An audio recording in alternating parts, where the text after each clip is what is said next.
Hello everyone, আশা করি সবাই ভালো আছেন, সুস্থ আছেন। ফেলে দেওয়া লাউয়ের খোসা দিয়ে দুর্দান্ত একটা রেসিপি শেয়ার করছি, আশা করি ভালো লাগবে। এখানে আমি পরিমাণ মতো পেঁয়াজ কুচি দিয়ে ভালো করে লাল লাল করে ভেজে নিয়েছি এবং এখানে কেটে রাখা লাউয়ের খোসা, বেগুন, একটা আলু এবং কিছু পুঁইশাকের ফল দিয়ে আমি ভাজিটা করব। সেগুলোকে দিয়ে দিচ্ছি। এখানে পরিমাণ মতো আমি হলুদের গুঁড়া দিয়েছি, পরিমাণ মতো লবণ দিয়েছি এবং এখানে কয়েকটা কাঁচামরিচ কেটে রাখা দিয়ে দিয়েছি।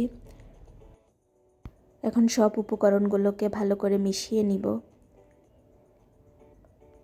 এভাবে ভাজি করে দেখবেন, খেতে খুবই সুস্বাদু হয় এবং খুবই মজা লাগে। সবজিগুলো সিদ্ধ হওয়ার জন্য আমি এখানে ঢেকে দিলাম এবং ঢাকার পরে এরকম হয়েছে।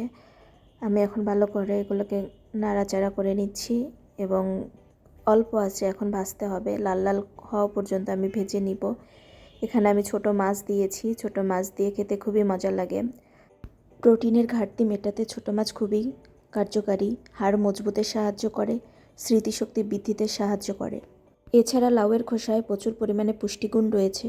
বিশেষজ্ঞদের মতে লাউয়ের খোসায় প্রচুর পরিমাণে vitamin B1, vitamin B2, vitamin B3, vitamin B5 এবং vitamin B6, iron, calcium, zinc, potassium প্রচুর পরিমাণে রয়েছে।